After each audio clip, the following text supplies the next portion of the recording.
Welcome, everyone, and thank you for taking time out of your busy schedule to join the Silver Fox Advisors for our third Lunch and Learn program in 2021.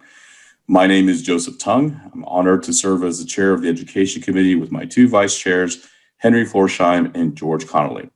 Our committee consists of over 20 Silver Fox advisors. I've been a practicing attorney in Houston for nearly 20 years, having recently joined the law firm of Grable Martin Fulton as director of their new Houston office. I'm a proud member of the Silver Fox Advisors, which is a group of experienced business leaders that advises, consults, and mentors the Houston business community since 1986. Our goal is to empower business owners to become successful, and we are excited to celebrate our 35th anniversary in 2021. Our Leadership Council is made up of our president, Donnie Roberts, vice president, Doug Thorpe, and chairman, Bill Herman, along with 6 committees that include business engagement, education, organization outreach, operating, membership, and marketing. I'm proud to work alongside Mary Cole, Rainey Busby, Henry Florsheim, George Connolly, Gerald Murfish, Rich Hall, Lane Sloan, David Newberger, Gary Henderson, and Gordon Arnold. Our organization also supports 20 CEO roundtables for nearly 200 CEOs across the greater Houston area. It typically meets once a month physically, but since COVID-19, many of our roundtables have pivoted into meeting virtually, more frequently, or as needed.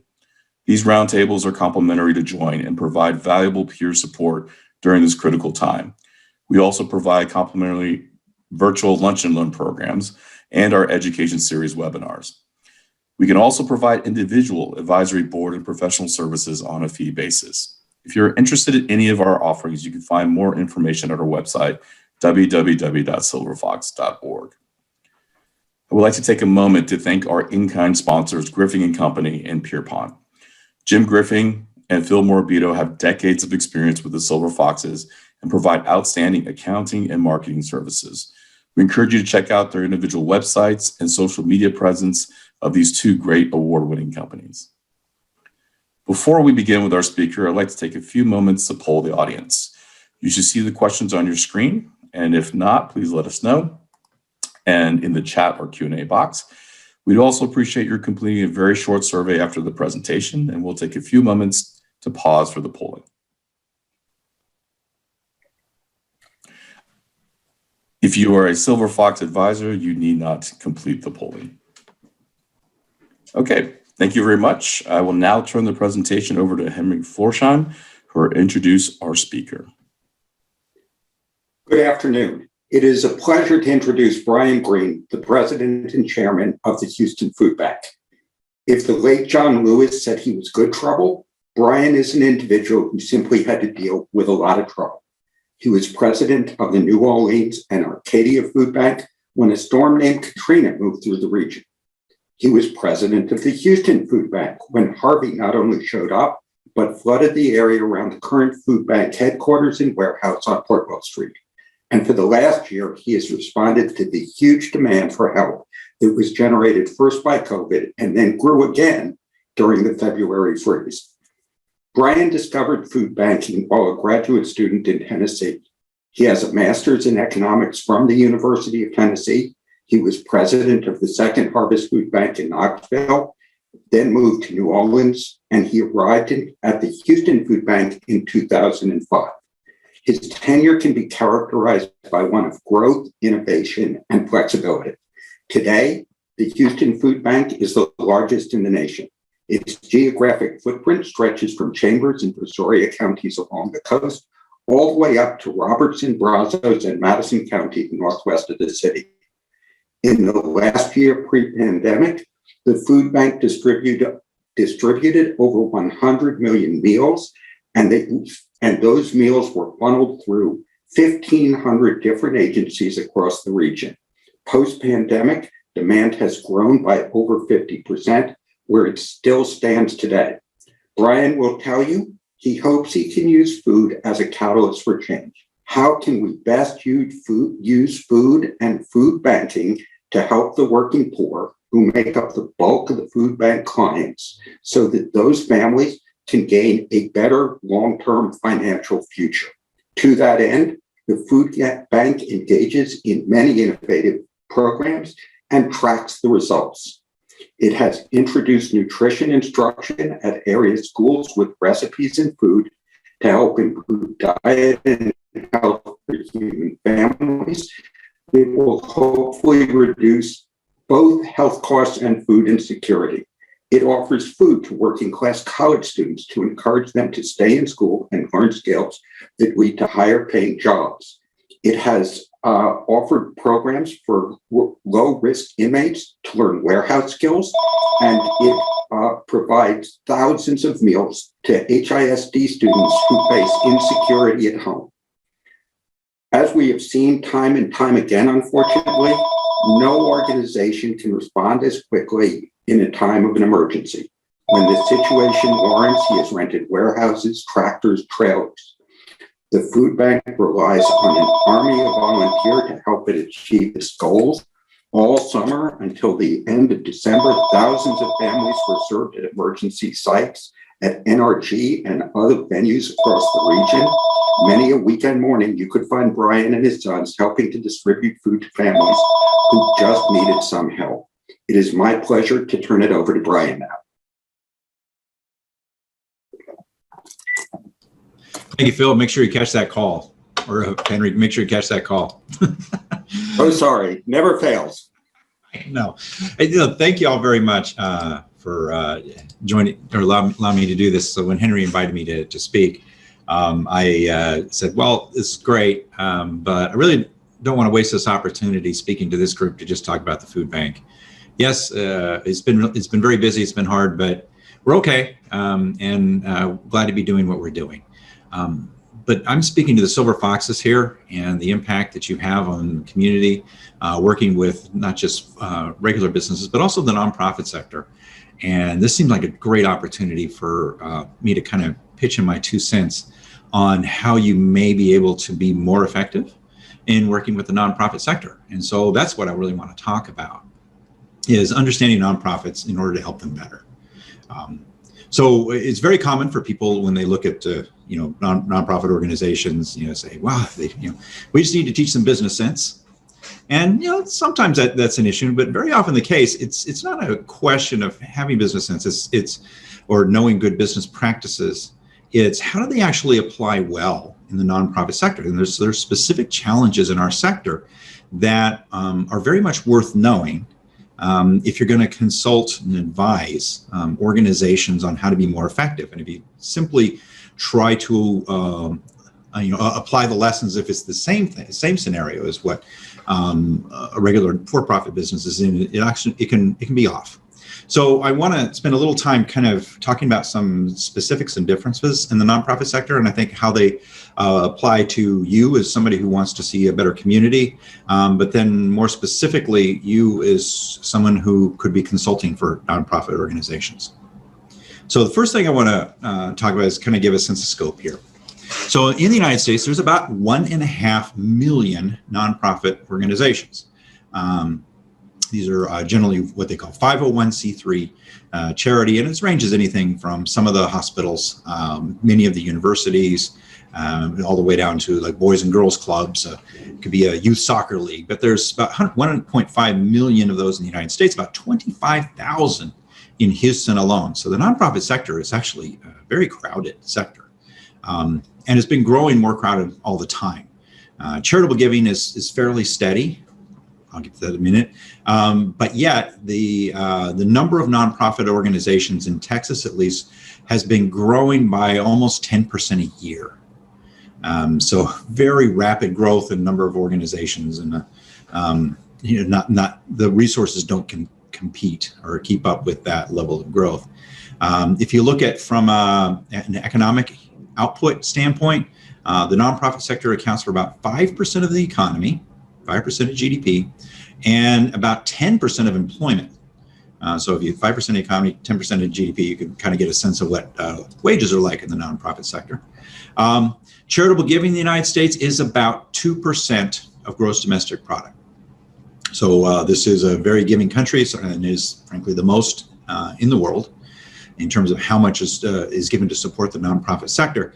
But it's actually a pretty small part of GDP. And so if you think about the math of what I just said, if 5% of the spending in the economy is in the nonprofit sector, and 2% giving. So where's the rest come from? Actually, most of the revenue for the nonprofit sector comes from fees for services or government grants and contracts. Actually account for most of the revenue, well over half of the revenue. Now, as I said, the revenue has been fairly stagnant. That figure of 2% of GDP is remarkably stable. It doesn't go up in a recession, or it doesn't really go down in a recession. It still stays at about that much. And so even in a recession, it's not that the economy contracts by 50% or something. So anyway, so that's what we've got. It's a huge landscape, very, very diverse. Most of the organizations are very small. Very common that nonprofits have no employees, and it's all a volunteer organization. Some nonprofits are kind of like a hobby.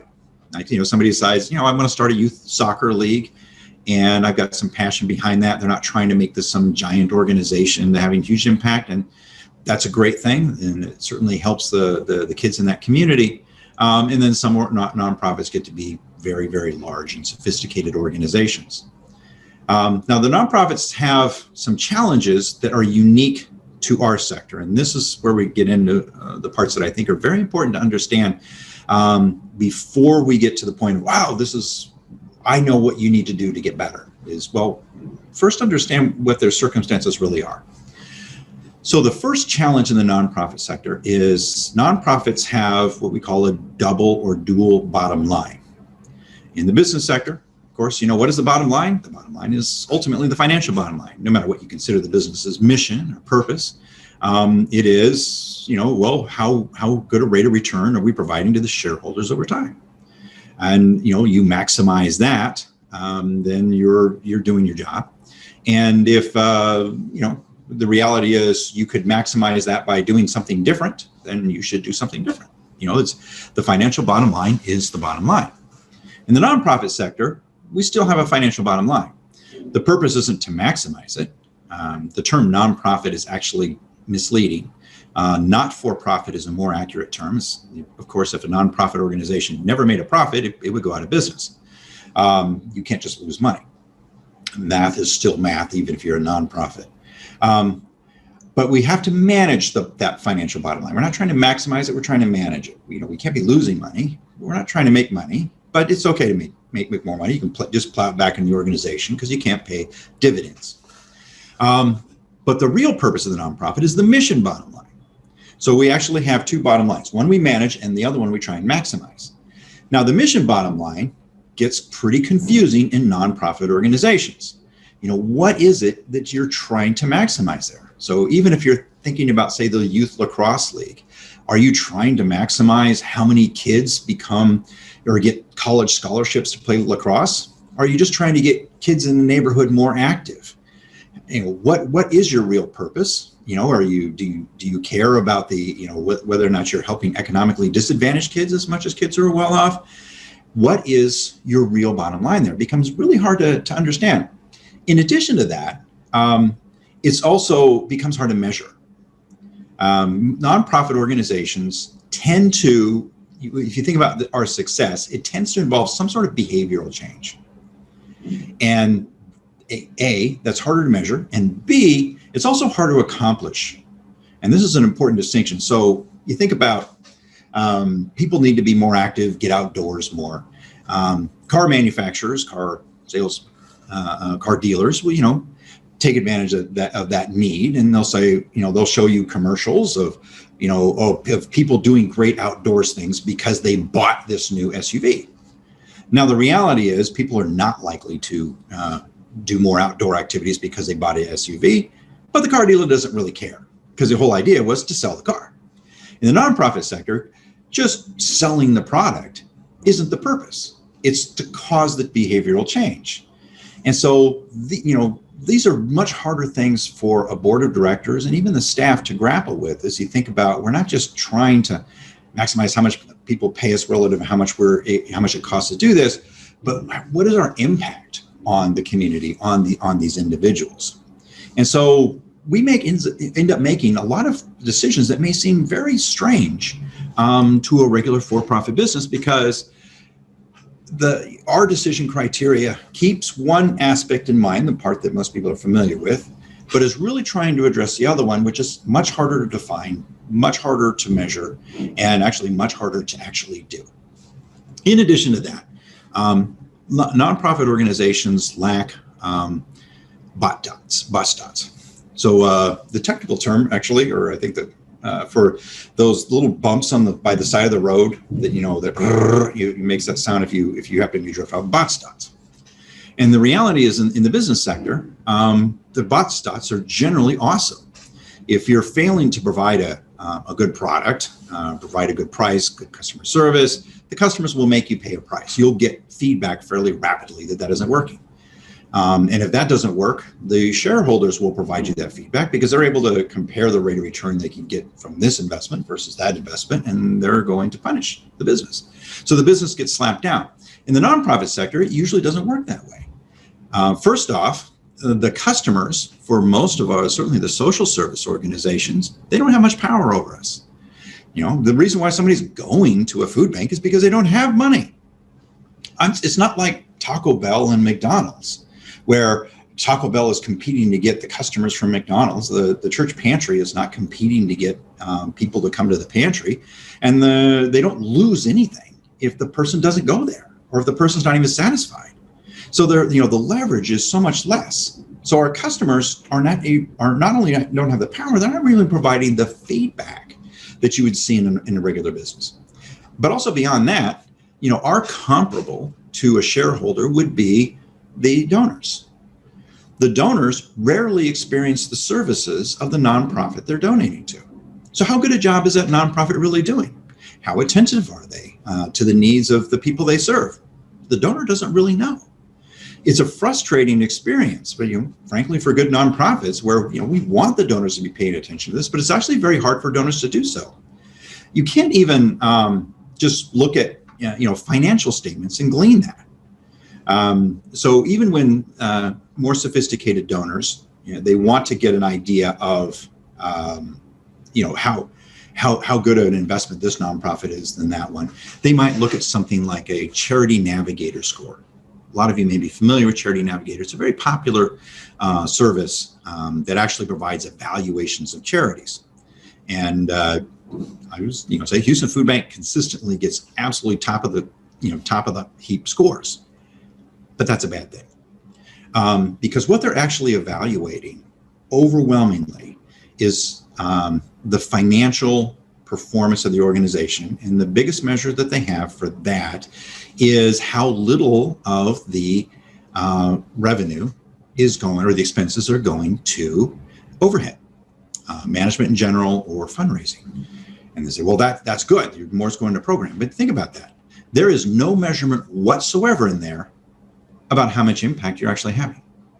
You could run an absolutely horrendous charity that was totally worthless and have a perfect Charity Navigator score because it isn't measuring performance. It isn't measuring impact. It's just measuring, well, how the finances get allocated, and is the organization, on a stable financial course. And then there's some transparency governance measures. That's good.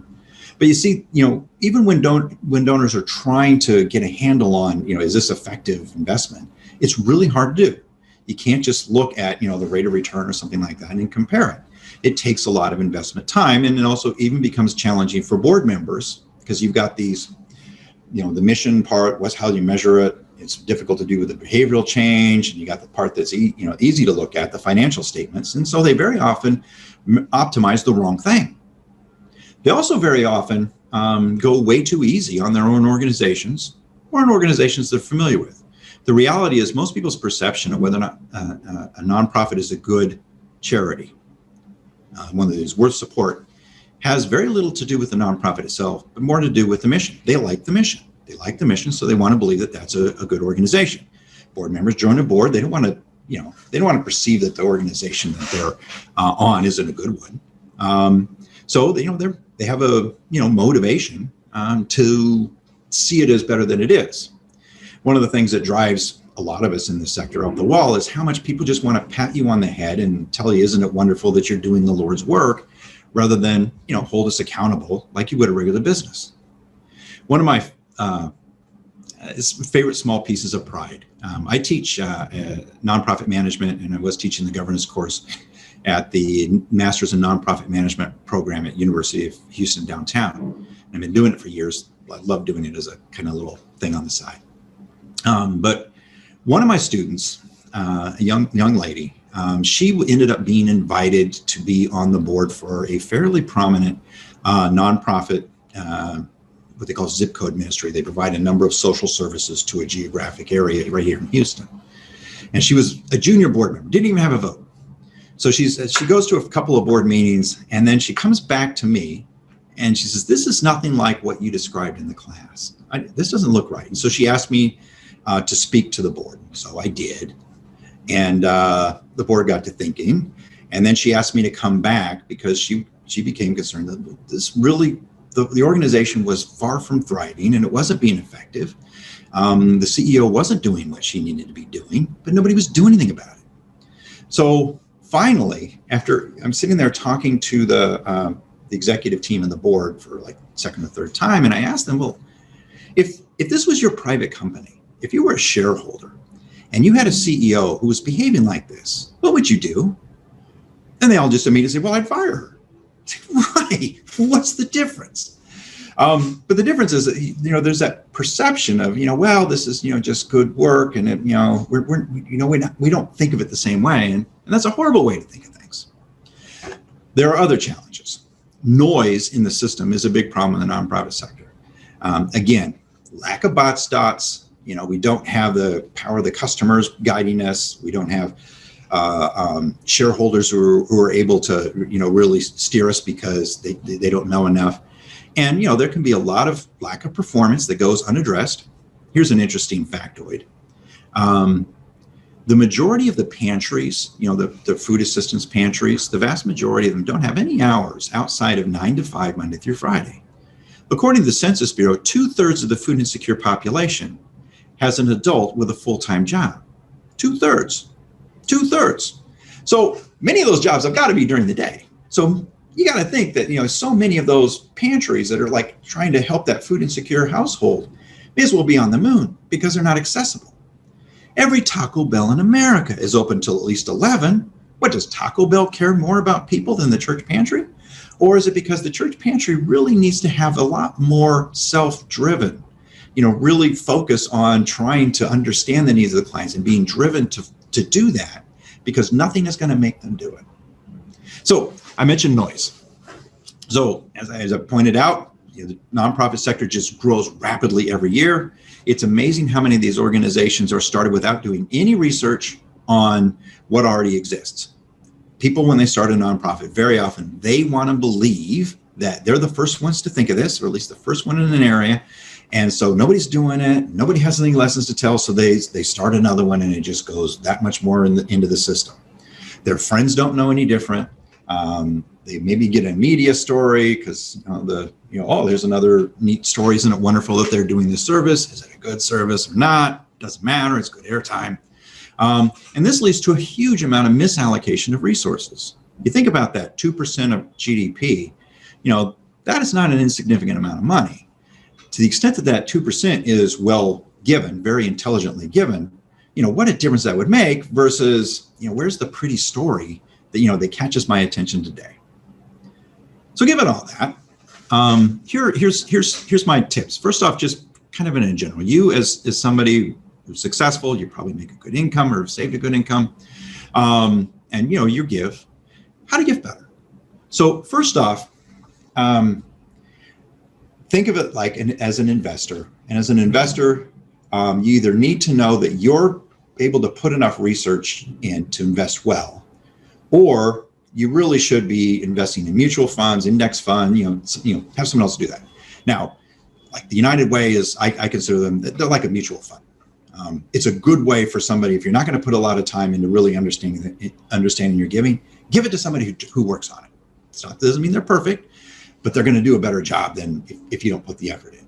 Recognize that the effort's going to be a lot more than just looking at a website and looking at scores. So the best way to do this, I think, is you figure out what are you interested in. Where's your passion in terms of your giving, and narrow it down. David Weekley is one of the best charitable givers in the country, and not just on how motivated he is, and he gives half his wealth and all that and all that. I mean, he's a very generous person, but he is so intelligent about what he does. A large part of that is David Weekley figures out what he's interested in, and then he learns about that, and he learns who the organizations are doing well, and he holds them accountable, and he makes his gifts so that they truly have impact. At any level of giving, we can do that. We don't have to, give millions of dollars to have that kind of impact. But if we put invest the effort into, okay, I'm going to pick one area, and I'm going to learn like 3 or 4 of the charities to understand, well, which ones of them are really doing well, and then give. So one of the things I recommend is that, you pick your area, identify at least 3 charities, and then try to be able to understand what are their impact, how much impact are they having, and how much is it costing to do that? Is it their outputs, their impacts? You want to ask for measurements. Hopefully you can find them on the website. Many times you can't, but you could ask them very simply. Don't ask them to make up new material for you if you're not going to be giving out David Weekley kind of money. But simply ask them, all right, what does your board look at? When they're measuring the performance of the organization, what are their metrics? Can you send those to me? And then you can get a sense of, okay, how is this organization doing? And if they don't have good answers for that, keep going, keep looking. Then make your gift. The more significant to fewer charities you do, the more that they're going to pay attention and try and work with you and do better. So certainly the extent you can volunteer with an organization, not every charity can use volunteers. Some of us use them a lot. The more you can do that and get more ingrained in the charities, the more you're going to know. Now, you as consultants, that was the whole purpose of getting in this, having this conversation. Now, the big lesson that I hope you glean from this is it will take more time than you think. One of the things that's so frustrating when people want to give us advice, want to help us, is how little that's worth if they don't first take the time to understand us. So I'll give a food banking reference, but there's just thousands and thousands of different ways to do this, but mine's very physical. So for instance, one of the things that we do is we get damaged goods from supermarkets. All the food banks in the country would get these damaged goods. And you kind of got to go through a process with your volunteers where they're inspected, sanitized, categorized, boxed, and then put in pallets and ready for distribution. So common process. And so food banks very often have like a belt system to do that, where a conveyor belt goes along and the volunteers work on that.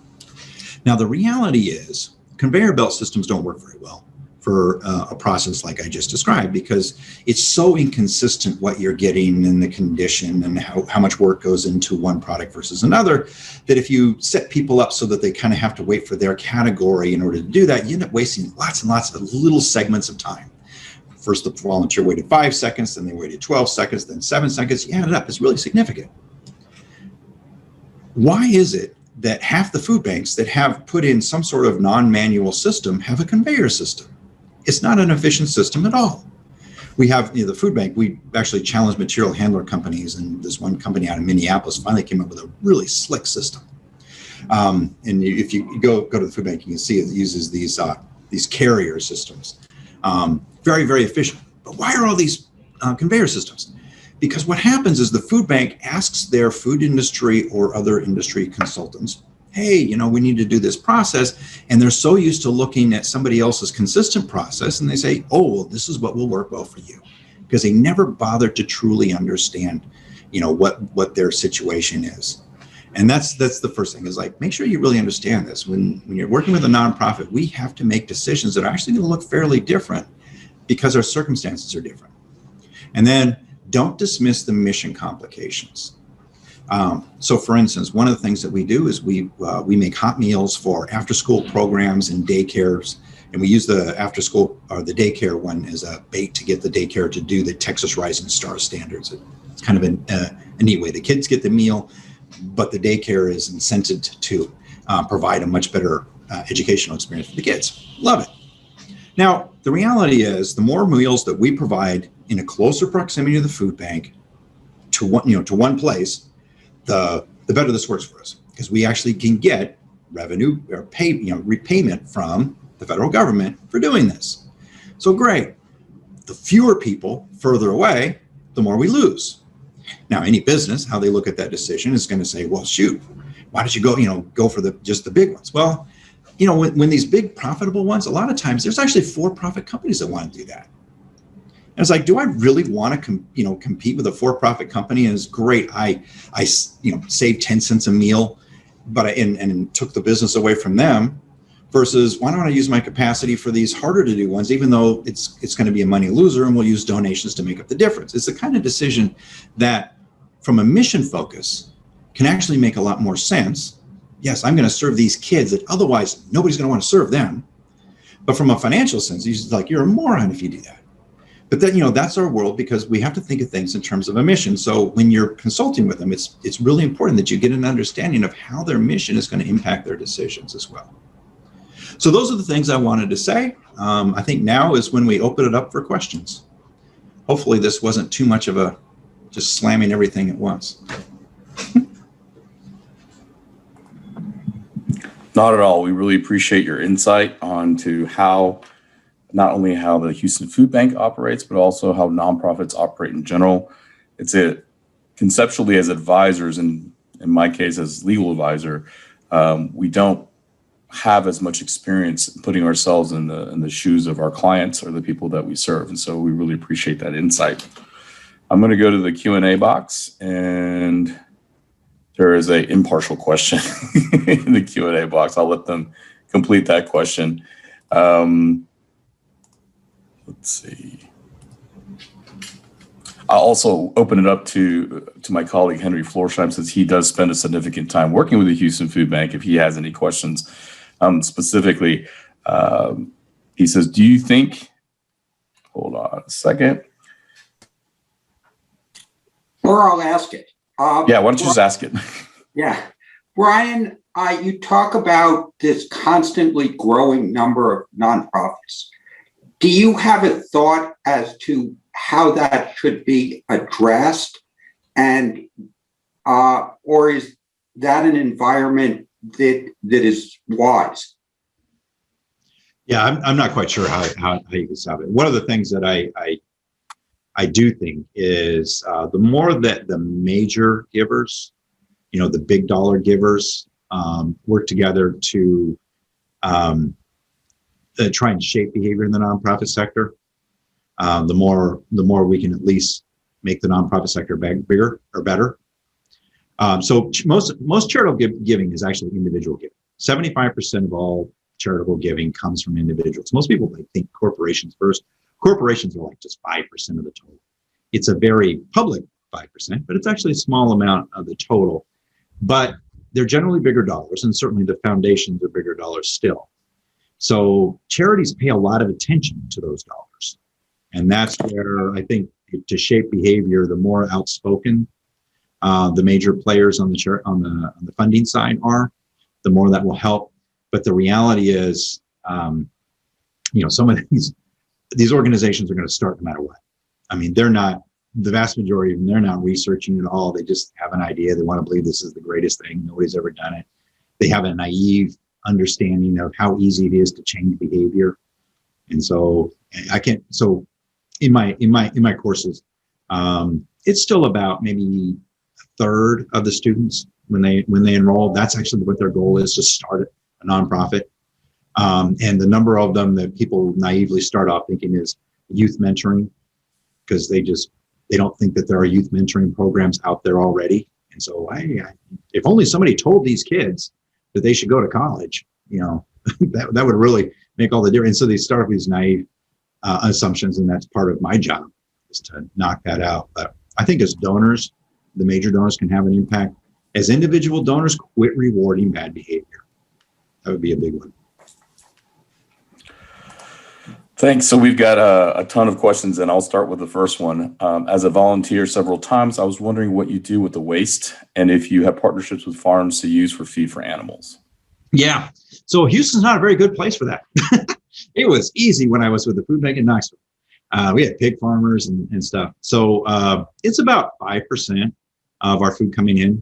Now, that might sound horrible, but the reality is the reason why we're getting it in the vast majority of cases is because it was waste.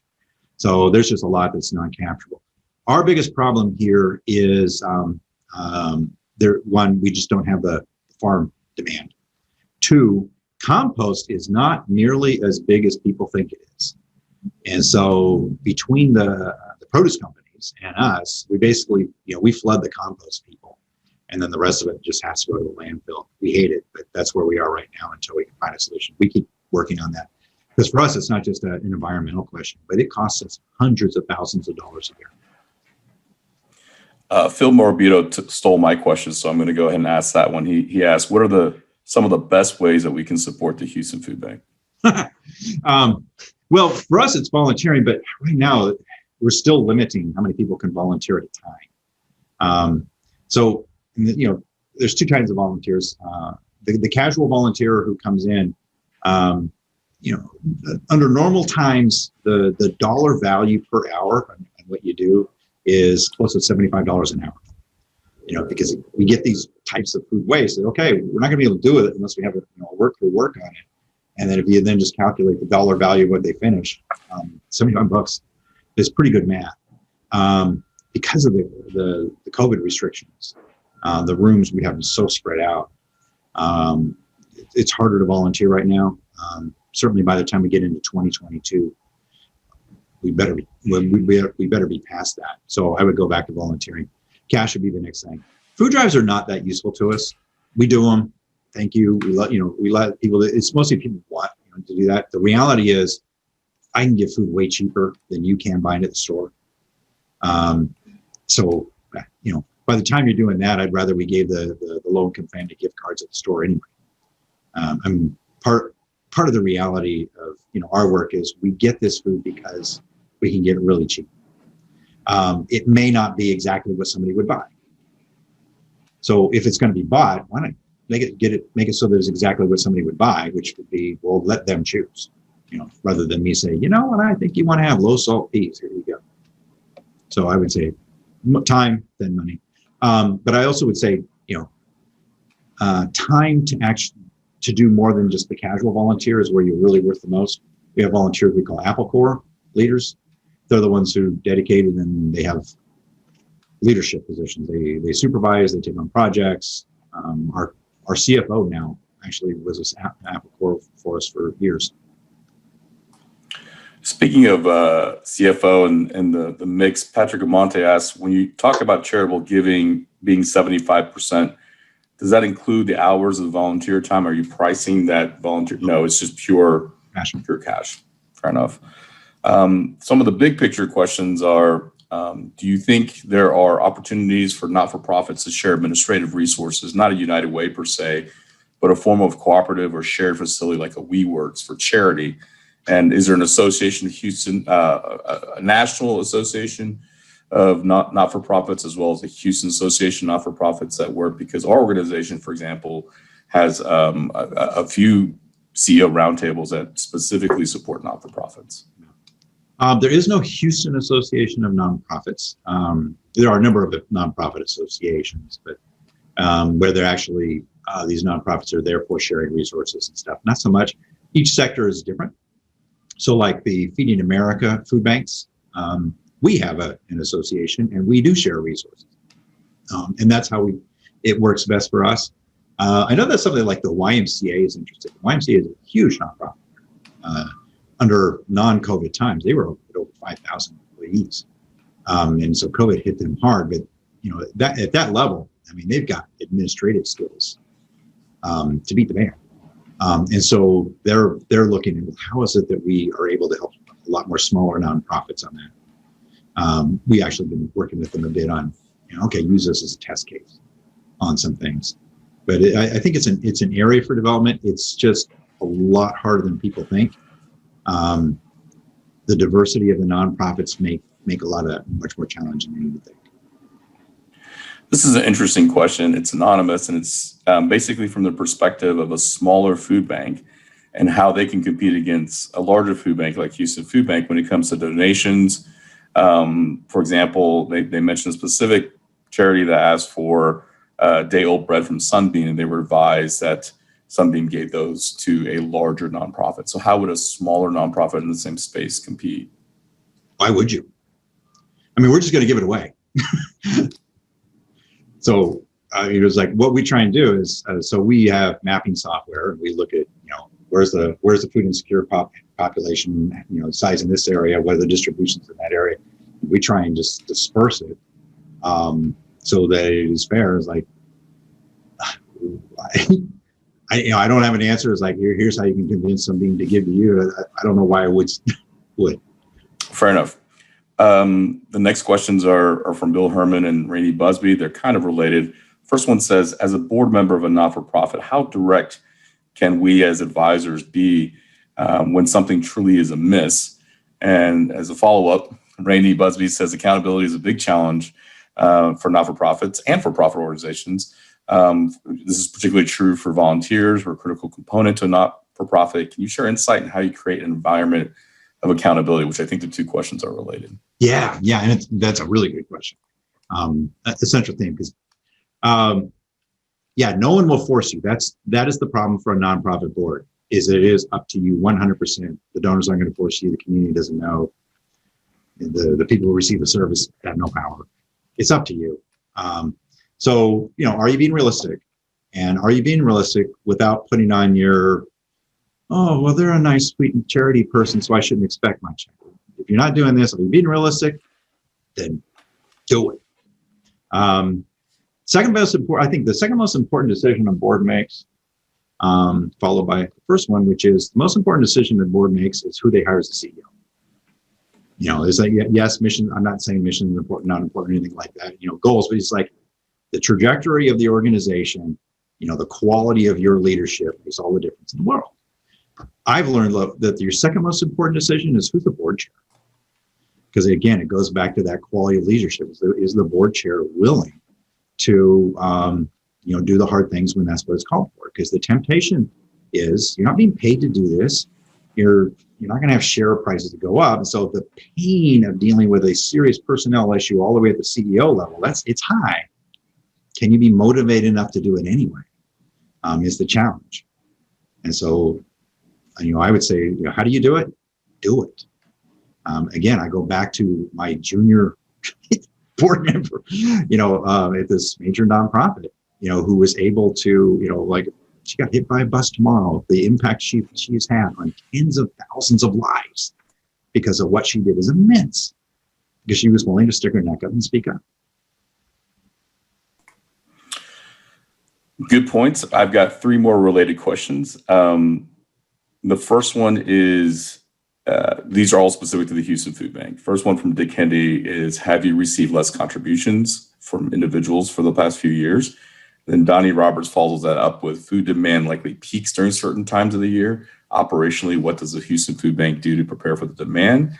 And the last question, also related from Nana Baker, is, what is the hardest decision that you've had to make or the organization's had to make during the pandemic? No. Well, that's Easy softballs. No, the last one was the funnest one. So the answer is no, donations went way up. COVID is just a bizarre experience, I think, for everybody. And it didn't happen quite the way I thought it would. The first part about COVID, as it relates to a food bank, is a disaster norm. People say like a disasters don't discriminate. And it's true. Just your house that costs $1 million is just as likely as somebody who's renting their inexpensive apartment to get hit. But the reality is, being able to deal with the consequences is dramatically different depending on how much money you have. It's an inconvenience. You don't like it. Those of us with means, versus it can be truly a disaster, even if it was just a $500 loss. If you have no access to that $500 loss, it can be just a tailspin that impacts you literally for years. We're used to that. COVID actually turned out to be far more targeted. If you think about it, it was a pandemic and an economic disaster, but the economic disaster was totally split. The reality is the people who lost their jobs overwhelmingly were lower wage hourly workers. People who were salaried were able to work from home or some other adjustments made. It was the lower wage hourly workers that's overwhelmingly got hit. Those are the people who had no savings coming into the deal. And so they go to no income. Certainly, I always say the absolute worst hit of all were the undocumented workers. There were a lot of the workers in the restaurant, because they have a Social Security number, but it's not real. So they pay in, but they can't take out. So there was no stimulus check, no unemployment, no anything. So anyway, it's like that's why our lines went so crazy long when this thing hit, worse than a hurricane, because as a proportion of the population, it was probably similar, but it was all the low-income people. So it was just nuts how bad it got. But on the flip side, stock market went up. So we were worried about, oh my gosh, is this going to work? Are people going to be able to still give? And nope, they had more money. The people who were in a position to make significant gifts. So no, charitable giving actually went up overall. Now the reality when there's a recession or some other crisis, giving to organizations like the arts goes down. And in this particular case, they weren't even able to have people in the gate. So those are organizations end up getting really hurting. But on our sector, no, just I can't remember what the second one is. So I'll go to the now I can't even remember the third one. Give me one of them. The most difficult decision you had to make in the pandemic? Yeah. So I think every business could give almost the same answer, right? It's like the whole thing has been a moving target exercise with imperfect information. And that's, one of the traits that I think a good leadership team is, can you make good decisions with imperfect information and not just not make decisions? And we pride ourselves at Food Bank is we make decisions really fast. So when it was, immediately, what are the guidelines? What is safe? Who knows? And, all these expectations, and we couldn't shut down because, again, we can't just say, well, somebody needs to do something about this. All these people lost their jobs. Well, that's us. So, how do you operate? You lost all your volunteers. Your staff is saying you have to keep us safe. What are you going to do? And you're trying to figure out how to navigate this, throughout the whole process without telling people inadvertently or having to come across, well, we don't care about your safety, but we can't stop. And, we need to be paid a lot more because of this. Well, these are charitable dollars and, we don't have that kind of flexibility, so, being able to do the mission more and being able to meet the safety standards when they kept changing and, just do more it's not been an easy year. So the follow-up question to that was operationally, whether it's a pandemic or peaks in food demands, what do you do operationally to prepare or to deal with that change in demand and or supply?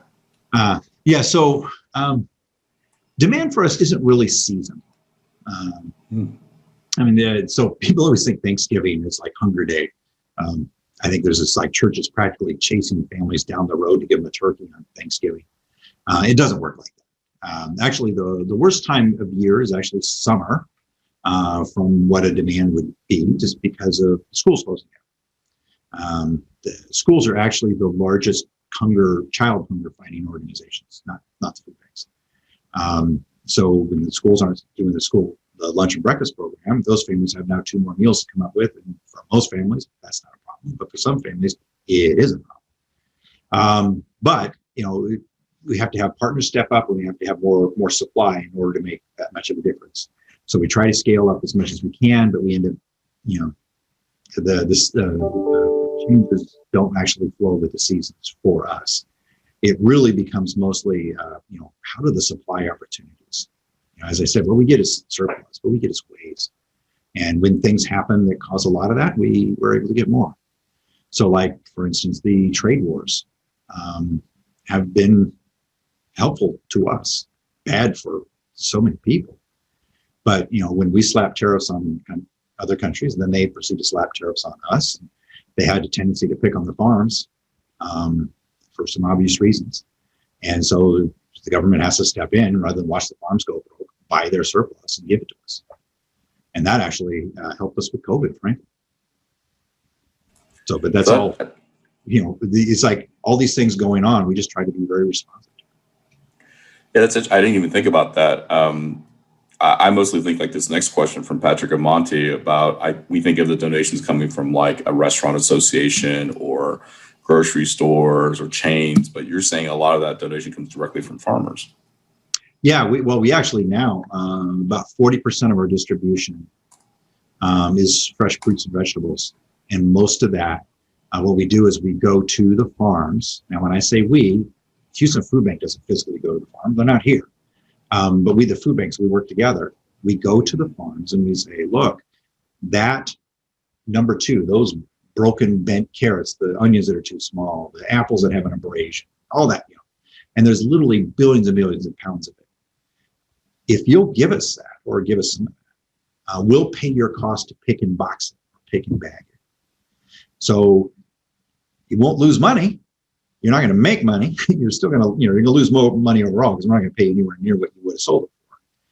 But you can actually cover your costs to give it to us and then keep people employed and stuff a little longer. And so it's actually a good deal for you because you can actually put this in your planning. And that's become our largest source of food. Last question from Thad Cardine. What is the best way to be introduced or get introduced to smaller, high impact, not-for-profits when it's mostly the larger ones that get more notice and publicity? What is the best way to get introduced to smaller, high impact nonprofits? Get introduced or be introduced, I guess. Yeah, I hear the question. I don't know a good answer to that. I mean, we've got the ones that we work with, and a lot of the organizations we learn. And they're not necessarily, they're not a food pantry. There's, food is one of the things that they do. And so we know a lot of the really, really good nonprofits. We have 1,500 collaborations. So wow. We know a lot. So you could ask our partner team, hey, is there, like what neighborhood are you interested in? Who do you think is a really neat organization there? That might be my best answer because you can't go by once you said smaller, you can't go by like the Houston Business Journal book of lists because that's larger. United Way are generally doing larger. One thing you can do is, so United Way is 211, which is their information referral system. It also has a website that goes with that. And the website has, all the nonprofits in by sector. So if you went in as if you needed service and say, I'm looking for youth counseling, and you can actually see the different, youth counseling services. And so, it'd be a manual thing. It doesn't tell you how good they are or anything, but at least okay, here's ones and here's one area, and I can go check it out. Awesome. So that concludes our Q&A period. We've got a couple more announcements we'd like to make real fast. The next slide is for our next education series.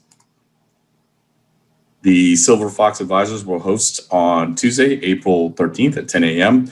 It's a team of Bill Herman, Herb Kallman, Gary Henderson, and Dick Hendy will present on a business plan, your guide to success, which will include insights on the importance of having a well-written and well-executed business plan for financing, operations, personnel, and ultimately the success of your business. And finally, our next Lunch and Learn speaker will be Karen Nassib Aldridge on April 22nd at noon. She's the founder and president of Rebel Athletic. It's an apparel company that's disrupting the competitive cheerleading apparel market. Rebel Athletic was featured in the Netflix mega hit documentary Cheer, and more than 70% of Rebel's employees and executive team are women. Karen was a featured cover story in Inc. magazine's March 2016 issue, the 2019 recipient of Tech Titans Technology Adapter, and recently named by Ernst & Young as the 2020 Entrepreneur of the Year for the Southwest region. As always, additional information about the Silver Fox Advisors and our programs can be found at our website, www.silverfox.org. Thank you to Brian Green. Thank you to Henry Florsheim and everybody attending. We hope to see you next month. Be well and have a wonderful day.